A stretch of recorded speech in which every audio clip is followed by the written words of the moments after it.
पश्चिम बंगाल की मुख्यमंत्री ममता बनर्जी लोकसभा चुनाव से पहले अपनी ताकत दिखाने के लिए आज एक रैली करने वाली हैं। रैली में शामिल होने के लिए सपा प्रमुख अखिलेश यादव कोलकाता पहुंच चुके हैं। वहीं बीएसपी की ओर से राज्यसभा सांसद सतीश मिश्रा रैली में शामिल होंगे। सीएम योगी आज कानपुर में मोती झील स्थित आयुष मंत्रालय की ओर से आयुर्वेद पर 2 दिन की कार्यशाला और आयुर्वेद पर्व का शुभारंभ करेंगे। प्रदेश में पहली बार हो रहे इस कार्यक्रम में 9 प्रदेशों के डॉक्टर के साथ ही छात्र और दवा बनाने वाली कंपनियां शामिल होंगी। योगी कैबिनेट ने 10% आर्थिक आरक्षण को मंजूरी दे दी है। 14 जनवरी 2019 से प्रदेश में आर्थिक आरक्षण लागू होगा। इसका लाभ सरकारी नौकरी और शैक्षणिक संस्थानों में सामान्य वर्ग के गरीब लोगों को मिलेगा। कैबिनेट बैठक में कुल 14 अहम प्रस्ताव पास हुए। प्रदेश भर में गौ संरक्षण केंद्र बनाने के प्रस्ताव को भी मंजूरी मिली है। मुगलसराय तहसील का नाम बदलकर पंडित दीनदयाल उपाध्याय तहसील करने का प्रस्ताव भी पास हुआ है। कैबिनेट बैठक में सीएम योगी ने राज्य मंत्रियों को निर्देश दिया है कि वो घर घर जाएं और सरकार की योजनाओं के फायदे से लोगों को रूबरू कराएं। साथ ही उन्होंने मंत्रियों को कुंभ में शिरकत करने के भी निर्देश दिए हैं। कुंभ दर्शन हेरिटेज बस को मुख्यमंत्री योगी ने रवाना किया। 5 कालिदास मार्ग पर सीएम ने बस को हरी झंडी दिखाकर रवाना किया। इस बस में कुंभ के बारे में तमाम जानकारियां फोटो के जरिए दी गई हैं। अमित शाह की बीमारी पर कांग्रेस के आपत्तिजनक बयान पर डिप्टी सीएम केशव प्रसाद मौर्य ने पलटवार किया है। उन्होंने कहा कि कांग्रेस भाषा की मर्यादा भूल गई है, लेकिन हम नहीं चाहेंगे कि कोई भी कांग्रेसी नेता बीमार पड़े। डिप्टी सीएम केशव प्रसाद मौर्य ने न्यूज 18 पर कहा कि राम मंदिर पे फैसले में देरी के लिए कांग्रेस जिम्मेदार है। वो मंदिर निर्माण में बाधा डाल रही है। राम मंदिर या तो अदालत के फैसले से बनेगा या फिर आपसी समझौते से। आरएसएस के सह कार्यवाहक भैयाजी जोशी कुंभ के दौरान राम मंदिर पर दिए अपने बयान से पलट गए। पहले उन्होंने कहा था कि 2025 तक राम मंदिर बनेगा, लेकिन बाद में उन्होंने कहा कि अगर मंदिर बनना अगर अभी शुरू होता है तो 2025 तक मंदिर बन पाएगा। भैयाजी जोशी के बयान के साथ और बाबरी मस्जिद के पक्षकार इकबाल अंसारी ने विरोध किया है। इन लोगों ने कहा कि सभी इस पर सियासत कर रहे हैं, जो कि अच्छी बात नहीं है। कानपुर में महिला महाविद्यालय दीक्षांत समारोह में राज्यपाल ने कहा कि योगी सरकार आने के बाद से प्रदेश में ऑर्गेनाइज्ड क्राइम में काफी हद तक कमी आई है और सरकार अपराधों को रोकने के लिए मुमकिन कदम उठा रही है। इस दौरान ही राज्यपाल राम नाईक ने कहा कि 10% आरक्षण बिल को कैबिनेट से मंजूरी मिल गई है और उनके पास जैसे ही बिल आएगा वो उसे मंजूरी दे देंगे। बागपत में सोशल मीडिया पर आरएलडी और पार्टी के महासचिव जयंत चौधरी की पत्नी पर अमर्यादित टिप्पणी के खिलाफ पार्टी नेताओं ने पुलिस से शिकायत की है। 4 युवकों ने व्हाट्सएप और फेसबुक पर यह टिप्पणी की थी। वाराणसी में मंत्री ओम प्रकाश राजभर ने एसपी बीएसपी गठबंधन पर बयान दिया है। उन्होंने कहा कि बीजेपी चाहेगी तो वो भी गठबंधन में शामिल हो सकते हैं। ये बीजेपी के ऊपर है कि वो एनडीए का हिस्सा रहेंगे या नहीं। आजमगढ़ में मृतक संघ ने पीएम मोदी के खिलाफ वाराणसी में लोकसभा चुनाव में उम्मीदवार उतारने का ऐलान किया है। ये वो लोग हैं जो असल में जीवित हैं, लेकिन कागजों में उन्हें मृत घोषित किया जा चुका है। गाजीपुर सदर सीट से बीजेपी विधायक संगीता बलवंत के भाई और 2 युवकों से मारपीट और गुंडागर्दी का आरोप लगा है। मारपीट में घायल युवकों ने बीजेपी विधायक संगीता बलवंत के भाई के खिलाफ तहरीर दी है। संभल में आचार्य प्रमोद कृष्णन की मां की श्रद्धांजलि सभा में शिवपाल यादव के साथ ही उत्तराखंड के पूर्व सीएम हरीश रावत और पूर्व केंद्रीय मंत्री दिग्विजय सिंह समेत कई लोग शामिल हुए। बदमाशों के बीच मुठभेड़ हो गई, जिसमें 15-15 हजार के 2 इनामी बदमाश शमीम चप्टा और आलम गोली लगने से घायल हो गए। वहीं इस मुठभेड़ में एक पुलिसकर्मी को भी गोली लगी है। मुरादाबाद में पुलिस और बदमाशों के बीच मुठभेड़ हो गई। पुलिस की गोली से एक बदमाश घायल हो गया, जबकि दूसरा अंधेरे का फायदा उठाकर फरार होने में कामयाब रहा। शामली पुलिस ने 2 शातिर बदमाशों को गिरफ्तार किया है। पकड़े गए बदमाशों के कब्जे से पुलिस ने 2 मोबाइल फोन बरामद किए हैं। दोनों बदमाशों पर एक टीचर से 50,000 की रंगदारी मांगने का आरोप है। मुरादाबाद में हर्ष फायरिंग में 2 महिलाओं की मौत हो गई, जबकि 4 से ज्यादा लोग घायल हो गए। घटना एक शादी समारोह में जमाल के कार्यक्रम के दौरान हुई। उधर श्रावस्ती जिले के भिनगा कोतवाली क्षेत्र में विषाक्त भोजन खाने से एक ही परिवार के 3 बेटों की मौत हो गई, जिसके बाद पूरे गांव में मातम पसर गया। संभल में बदमाशों ने एक दिवंगत पुलिस इंस्पेक्टर की पत्नी और भाई नौकरानी की गला काटकर निर्मम हत्या कर दी। मामले का खुलासा 2 दिन बाद हुआ, जब मकान खोलकर देखा गया। बरेली के कैंट थाना इलाके में हथियारबंद बदमाशों ने अवैध खनन के विवाद में हिस्ट्री शीटर बदमाश की गोलियों से भूनकर हत्या कर दी। बदमाश की हत्या के बाद से इलाके में तनाव का माहौल बना हुआ है। मथुरा के थाना हाईवे पुलिस ने 2 कुख्यात अपराधियों को गिरफ्तार किया है। पुलिस ने इनके कब्जे से अवैध असलहे भी बरामद किए। उन्नाव पुलिस ने चेकिंग के दौरान हुई मुठभेड़ के बाद 2 शातिर बदमाशों को पकड़ा और फिर उनके पास से 17 असलहे, 4 जिंदा कारतूस और खोखा बरामद किया। मामला 12 सगवर थाना क्षेत्र के गढ़वा पुलिस नहर के पास का है। बरेली में स्वाइन फ्लू से एक सब रजिस्ट्रार की मौत हो गई। सब रजिस्ट्रार को लगभग 12 दिन पहले बरेली के निजी मेडिकल कॉलेज में भर्ती कराया गया था। महोबा कोतवाली पुलिस ने 2 सप्ताह पूर्व हुई लूट का खुलासा किया है। कोतवाली पुलिस ने लूट करने वाले 2 आरोपियों को भी गिरफ्तार किया है। पुलिस ने इनके पास से 70,000 के नकदी सहित एक देशी तमंचा भी बरामद किया है। संभल के गुन्नैर थाना क्षेत्र में दबंगों ने एक युवक की बेरहमी से गोली मारकर हत्या कर दी। मृतक के पिता ने 6 आरोपियों के खिलाफ नामजद रिपोर्ट दर्ज कराई है। फिलहाल पुलिस आरोपियों की धरपकड़ में जुटी है। हरदोई में बिलग्राम थाना क्षेत्र के गांव बिरनी में एक प्रेमी युगल ने पेड़ से लटक कर आत्महत्या कर ली। कहा जा रहा है कि लड़की की शादी तय होने के बाद प्रेमी युगल ने एक कदम उठाया। हरदोई के शाहबाद कोतवाली इलाके के बिनौरा गांव में अवैध संबंधों को लेकर टोकने के आरोप में एक युवक की दिनदहाड़े चाकू से गोदकर हत्या कर दी गई। कानपुर के किदवई नगर थाना क्षेत्र में बदमाश ने व्यापारी के घर में घुसकर लूटने की कोशिश की। इस दौरान व्यापारी का परिवार उठ गया और उनकी बदमाशों से झड़प हो गई। झड़प के दौरान महिला को गोली लग गई, जिसके बाद बदमाश मौके से फरार हो गए। कानपुर के चकेरी थाना इलाके में दबंगों ने 2 बहनों का अपहरण कर उनके साथ सामूहिक दुष्कर्म किया। वारदात के बाद दबंग दोनों लड़कियों को घर के बाहर बेहोशी की हालत में छोड़कर फरार हो गए। मासूम बच्चों के साथ रेप की घटनाएं रुकने का नाम नहीं ले रही हैं। ताजा मामला आजमगढ़ का है, जहां पड़ोस के ही एक युवक ने 7 साल की मासूम से दरिंदगी का शिकार बनाया। शामली जनपद के कांधला थाना इलाके में युवती से रेप की वारदात सामने आई है। गांव के एक युवक पर तमंचे के बल पर युवती से बलात्कार करने का आरोप लगा है। आरोपी युवक पड़ोसी गांव का रहने वाला बताया जा रहा है। सीतापुर के बिस्वा कोतवाली इलाके में मोरंग लदे ओवरलोड ट्रक ने 2 लोगों को कुचल दिया। दोनों की मौके पर ही मौत हो गई। घटना के बाद ट्रक चालक सहित फरार हो गए।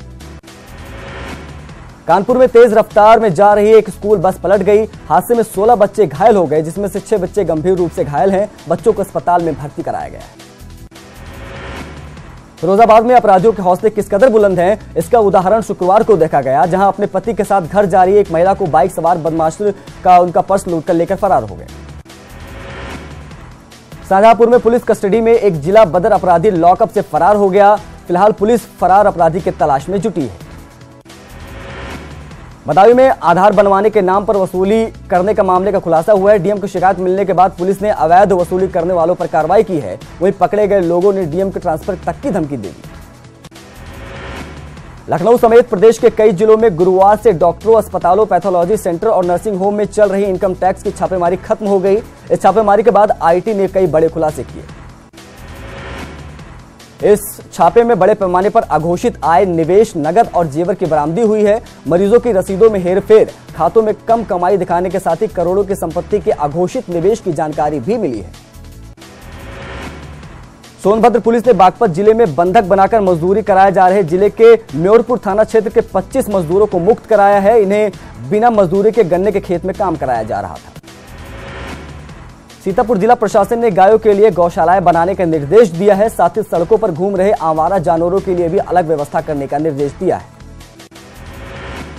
बरेली में स्वाइन फ्लू से एक सब रजिस्ट्रार की मौत होने से हड़कंप मच गया। 12 दिन पहले निजी मेडिकल कॉलेज में भर्ती कराए गए थे, लेकिन लाख कोशिशों के बावजूद इनकी जान नहीं बच सकी।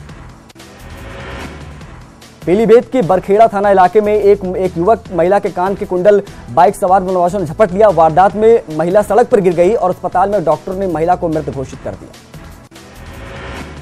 आजमगढ़ में 2 दिन पहले एक व्यक्ति की हत्या और उसकी पत्नी और बेटी के घायल करने के मामले में पुलिस ने मुख्य आरोपी को गिरफ्तार कर लिया है और हत्या में इस्तेमाल हथियार भी बरामद किए। पीलीभीत के मधोटांडा थाना इलाके में आमने सामने बाइक टक्कर में 2 युवकों की मौत हो गई और एक घायल हो गया। हमीरपुर पुलिस ने पिछले कुछ महीनों में गायब हुए करीब 1.5 लाख कीमत के 12 मोबाइल फोन बरामद किए हैं। उनके मालिकों को सौंप दिया है। इसके लिए सर्विलांस टीम को 5,000 का इनाम भी दिया गया। बलरामपुर थाने में एक शख्स ने पुलिस के सामने ही अपनी बीवी को 3 तलाक दे दिया और पुलिस तमाशबीन बनी रही। अब पीड़ित महिला आयोग से न्याय की गुहार लगा रही। खबर सुल्तानपुर से है, जहां एक पत्रकार को कुछ बदमाशों ने गोली मार दी। गंभीर रूप से घायल पत्रकार को इलाज के लिए जिला अस्पताल में ले जाया गया, जहां हालत गंभीर देखते हुए उसे लखनऊ रेफर किया गया। मामला नगर कोतवाली के बढ़या बीर मोहल्ले का है। शिक्षा मित्रों ने अपनी मांगों को लेकर एक बार फिर राजधानी लखनऊ में डेरा जमा लिया है। प्रदेश भर के हजारों शिक्षा मित्र राजधानी की इको गार्डन में धरना प्रदर्शन कर रहे हैं। शिक्षा मित्रों का कहना है कि सरकार अध्यादेश लाकर उनको शिक्षक बनाने का रास्ता साफ करे। जब तक ऐसा नहीं होगा, इनका धरना प्रदर्शन जारी रहेगा। जौनपुर के टीडी कॉलेज में पूर्व छात्र का अंक पत्र फाड़ने के चलते एक बार फिर से कॉलेज प्रशासन और छात्र नेताओं के बीच ठन गई। छात्रों ने सांसद से कार्रवाई की मांग की है। गोंडा कचहरी परिसर में अधिवक्ताओं के 48 चैम्बर में चोरी के मामले को लेकर वकीलों ने जुलूस निकाला और जल्द आरोपियों को पकड़ने की मांग की। मऊ के आंगनबाड़ी कर्मचारी ने अपनी मांगों को लेकर प्रदर्शन किया है। साथ ही सीएम के नाम पत्र लिखकर जिलाधिकारी को ज्ञापन भी सौंपा है। शामली में बकाया गन्ना भुगतान की मांग को लेकर आंदोलन कर रहे किसानों ने मुंडन कराकर प्रदेश सरकार के खिलाफ विरोध जताया। किसानों की मांग है, जब तक उनका बकाया भुगतान नहीं किया जाएगा तब तक प्रदर्शन जारी रहेगा। बांदा में खुलेआम चल रहे ओवरलोडिंग के चलते लगातार होते हादसों के खिलाफ बच्चे सड़क पर उतर गए हैं। कई स्कूलों के छात्रों ने सड़क पर जाम लगाकर पढ़ाई की और अपना विरोध जताया। हमीरपुर में अन्ना मवेशियों से भरा ट्रक पलटने से आधा दर्जन मवेशियों की मौत हो गई और करीब 2 दर्जन घायल हो गए। हादसे के बाद एक चालक और खलासी ट्रक छोड़कर फरार हो। संभल में जिला अस्पताल में एक वृद्ध ने एक बच्ची को पिटाई कर दी। बच्चे पर मोबाइल चोरी का आरोप था। बच्चे की पिटाई का वीडियो वायरल हो रहा है। इटावा के सैफई स्थित पोस्ट ग्रेजुएट मेडिकल इंस्टीट्यूट में संदिग्ध प्रस्तुतियों में आग लगने से हड़कंप मच गया। इस आग से लाखों का सामान जलकर खाक हो गया। मथुरा में वेटनरी कॉलेज के समीप उस वक्त भगदड़ मच गई जब सड़क पर दौड़ती एक कार से अचानक आग के लपटे में निकलने शुरू हो गई। गनीमत यह रही कि कार में सवार दोनों युवक कार से सकुशल बाहर निकलने में कामयाब रहे। प्रयागराज के करेली थाना क्षेत्र में कई दिनों से तेंदुए के आतंक से लोग परेशान हैं, लेकिन अब तक वन विभाग की टीम तेंदुए को पकड़ने में नाकाम रही है। बहराइच में आतंक फैलाने वाले तेंदुओं को वन विभाग की टीम ने पकड़ लिया है। कई दिनों से तेंदुआ जंगल से निकलकर आसपास के गांवों में घूम रहा था। वह तेंदुए के हमले से रेजर समेत 4 लोग घायल हो गए। बुलंदशहर के स्यान हिंसा में शहीद इंस्पेक्टर सुबोध कुमार की पत्नी को पुलिस प्रशासन ने सहायता राशि दी है। ये वो राशि है जो मेरठ के जोन के पुलिस प्रशासन ने जुटाई थी। लखीमपुर खीरी के दुधवा टाइगर रिजर्व में जंगलों में इन दिनों टाइगर के शवों की किलाकारियां गूंज रही हैं। पर्यटन और पेट्रोलिंग के दौरान टाइगर के बच्चे देखने को मिले। प्रयागराज में चल रहे कुंभ मेले का नजारा देखने के लिए देश और विदेश से करोड़ों श्रद्धालु आ रहे हैं, जहां बड़ी संख्या में श्रद्धालु नौका विहार का मजा ले रहे हैं। रुद्रप्रयाग के दौरे पर पहुंचे सीएम त्रिवेंद्र सिंह रावत ने कहा कि राज्य में लोकायुक्त की कोई जरूरत नहीं है। सीएम ने कहा कि पहले चोरी करो फिर चौकीदार बिठाओ, ये नहीं चलेगा। हमारी सरकार में कोई भ्रष्टाचार नहीं हो रहा है, इसलिए हमें किसी लोकायुक्त की जरूरत नहीं है। रुद्रप्रयाग पहुंचे सीएम त्रिवेंद्र सिंह रावत ने राम मंदिर निर्माण को लेकर बड़ा बयान दिया। त्रिवेंद्र सिंह रावत ने कहा कि पूरी दुनिया जानती है कि अयोध्या में राम मंदिर का तोड़कर वो मस्जिद बनाई गई थी, इसलिए मुस्लिम समाज को अपना दावा वहां से छोड़ देना चाहिए।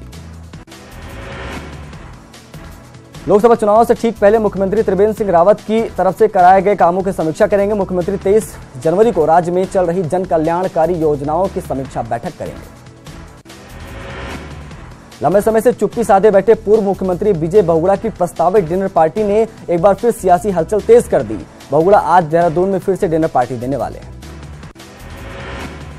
पौड़ी लोकसभा सीट से बीजेपी का टिकट पाने के लिए दावेदारों की फहरिस्त लंबी होती जा रही है। अब पेशावर कांड के महानायक वीर चंद्र सिंह गढ़वाली के नाती शैलेंद्र सिंह गढ़वाली का नाम भी इसमें शामिल हो गया है। मीटू के आरोप में फंसे बीजेपी के पूर्व संगठन मंत्री संजय कुमार को हाईकोर्ट से बड़ी राहत मिली है। हाईकोर्ट की एकल पीठ ने संजय कुमार की गिरफ्तारी पर रोक लगा दी है। केंद्रीय कपड़ा राज्य मंत्री अजय टम्टा ने पिथौरागढ़ में जिला निगरानी समिति की बैठक ली। जिले के तमाम जनप्रतिनिधियों और अधिकारियों की मौजूदगी में हुई बैठक में केंद्रीय मंत्री ने केंद्रीय योजनाओं की समीक्षा की।